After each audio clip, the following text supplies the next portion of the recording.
Hey, buddy.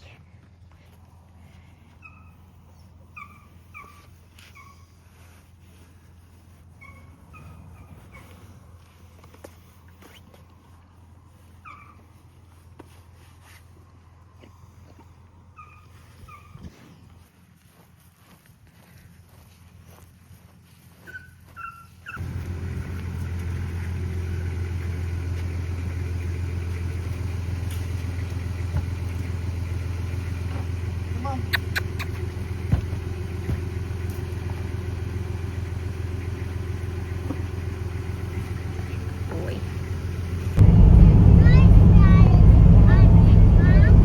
Yeah.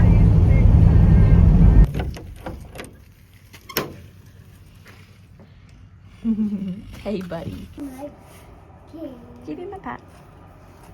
Like he's been silly. She wants me.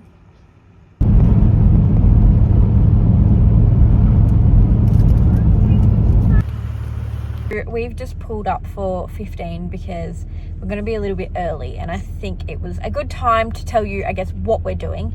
So for those of you who don't know, a few months ago we bought a little pony for Blakely. His name is Smokey, and I'll pop some photos and videos in, but his feet were in really, really bad condition. They'd been trimmed, but wrong, I think, because the old owner said she definitely had the farrier out, but he was always overdue. And I just don't think he was doing his angles right. So when we got him, he was very sore. He was walking basically on high heels. And when we first got him, we had our very good friend Damon, who's a very good farrier in Sydney, come down, and he did his initial trim. And then our normal farrier, trimmed him again. And then Damon actually came back and did him a second time in between the 8-week cycle that my farrier comes.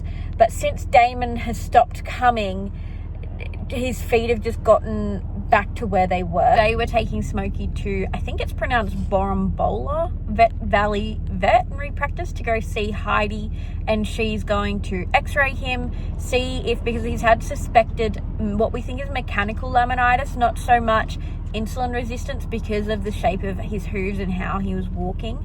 So we're going to see if there's any rotation, and we're going to get him trimmed up as best as we can, so then that he can go back on to my farrier cycle. Because the issue with where we live, he ideally should be getting trimmed, every 4 to 6 weeks, but we don't have access to farriers at home very much. Our farrier comes from Albury, which is 2.5 hours away, and he only comes every 8 weeks. So Heidi said she's also going to show me how to trim him in between his cycles, which will be really good, because then we can make sure he's getting extra trimming. And even though obviously I'm not a farrier and I can't do as good of a job as a farrier, but that way we're at least on top of it, and he is going to be a lot more comfortable. So I thought I would bring you guys along, because I know personally I find it really, really interesting, anything to do with the hoofs. So we'll come along and see what Heidi says and see how his x-rays turn out. Hopefully there's not a lot of rotation. I'm really, really hoping there's not a lot of rotation. He doesn't seem sore. He only really gets sore when he's really long, or at the moment, because we've had a bit of rain, he's been getting thrush, and that's caused a lot of soreness. So yes, I'm just hoping that there's not a lot of rotation. So we will find out.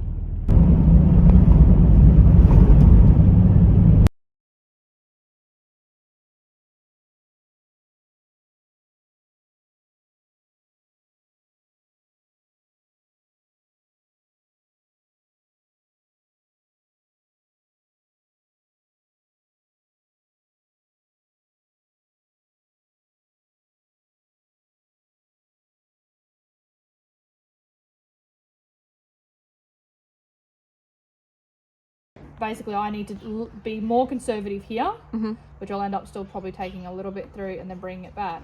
But I need to drop him down that way, which is why I'm like, I think I've taken a bit, but I reckon I need to take more. The big thing down here is using a knife or nippers is you want to find your true collateral groove. So I still know that that's quite deep in there. If that makes sense. So trying to, and I obviously know this frog was probably sitting way up here, and that makes a lot of farriers and trimmers quite scared, I suppose, to see how they are. Yeah. What am I going to use? Use this knife. So I come along that little groove, and I'm just going to trim. Chewing on my boot. Probably. Trim that down in there. Probably have one more. Horse trim. Yeah. So I'm literally going to start at my frog, because we're trying to de-rotate that rotated coffer bone in this tiny little mini foot.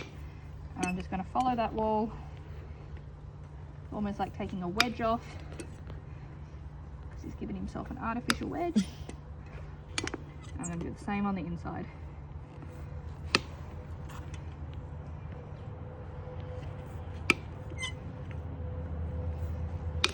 It's crazy to think how much they can like have off in one go, you know what I mean? Yep, depending on what that looks like on an X. I'm just going to crop that in a bit more. This is after. Wow, look at that. So you can see how I've really brought that down. Yeah. That's nearly straight again now. Yeah. Or, like I said, I haven't used a rasp yet. I haven't brought any of the toe back, because this is my mid trim per se. And let's have a look at the right front afterwards. Oh, it's Into that's the right. rubbish. So Oh, I can no, still. don't do that. That's right. It's not one.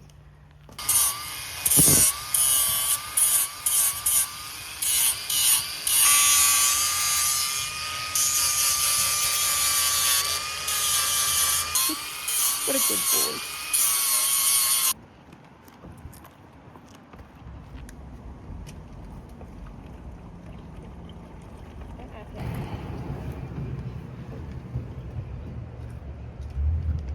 Come on, buddy. Come on.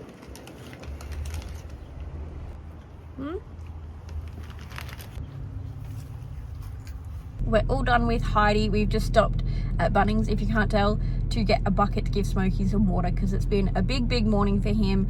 He's had a very drastic change in his hooves. He's no longer on high heels anymore. So, believe he's burping in the background. So basically Heidi x-rayed him. He had some rotation in his front hooves. His back weren't too bad. So Heidi has gone through and taken a lot of heel off.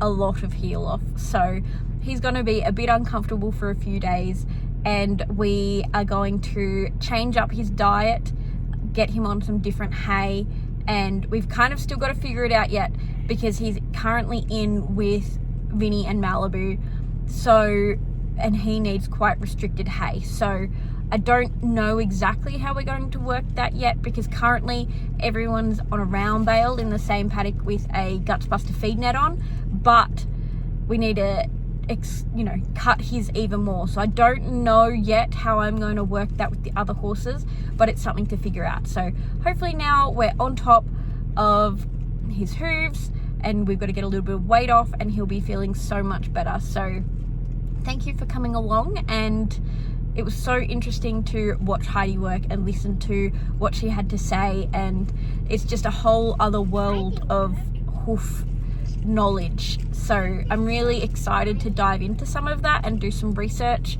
So yeah, anyway, I hope you enjoyed this little vlog of Smokey, and hopefully we'll bring more to you soon.